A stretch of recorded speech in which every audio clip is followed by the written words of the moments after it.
وجہ کی روکے کیوں ہیں احتجاج واسطے بندے جان دو حیدر صاحب یہ صبح سے ہم ادھر راستہ دے رہے ہیں آپ نے راستہ دیا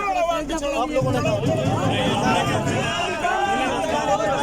ادھر آئیں جی ذرا ویڈیو کیمرے دیکھ کر آئیں جی آپ یہ دیکھیں جی وعلیکم السلام کیسے ہیں آپ ٹھیک ٹھاک ہیں جی خیریت سے ہیں دیکھیں جی اس وقت فسطائیت بالکل عروج پہ ہے اور آپ دیکھ سکتے ہیں آ جائیں مبشر بھائی آپ بھی میں پیچھے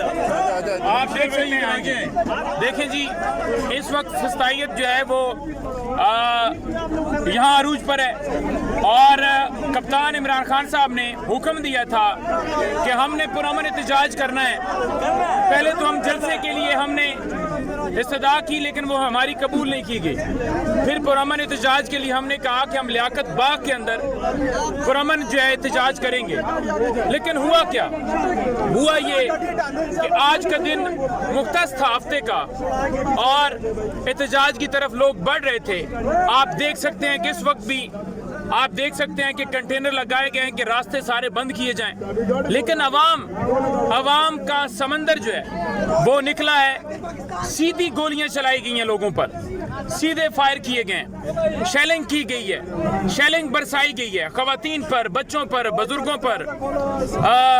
بوڑھوں پر ہر بندے پہ شیلنگ برسائی گئی ہے گولیاں چلائی گئی ہیں لیکن اس کے باوجود لوگ جو ہیں وہ کھڑے ہیں اس کے باوجود لوگ جو ہیں وہ ہمت سے حوصلے سے وہ اس ساری فسطائیت کا مقابلہ کر رہے ہیں یہ عوام کیوں نکلی ہے یہ کیوں اس وقت عوام سڑکوں پر ہے یہ اس وجہ سے سڑکوں پر ہے یہ چاہتے ہیں کہ ہمارے ملک کے اندر عدلیہ آزاد ہو یہ چاہتے ہیں کہ ہمارے ملک کے اندر جمہوریت جو ہے اس کی سربلندی ہو یہ چاہتے ہیں کہ ملک کے اندر مہنگائی جو ہے وہ ختم ہو ایسی حکومت ہو عوامی نمائندہ حکومت ہو کپتان کی رہائی وہ ہمارا ہمیشہ سے رہا لیکن جو پہلی 3 پوائنٹس میں نے بتائے خان صاحب نے اس کے لیے کال دی کہ آپ نے نکلنا ہے لیکن جس طرح پورے پاکستان سے لوگ نکلے ہیں پہنچے ہیں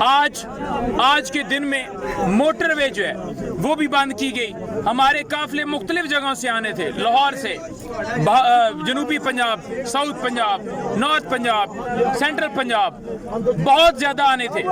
اور وہ ان کو یہاں پر آنے میں رکاوٹ ڈالی گئی راستے بند کیے گئے موٹر وے تک بند کی گئی لیکن لوگ جی ٹی روڈ کے ذریعے لوگ مختلف سڑکوں کے ذریعے اندرون جتنی سڑکیں تھیں گلیوں میں گاؤں میں محلوں میں وہاں سے ہوتے ہوئے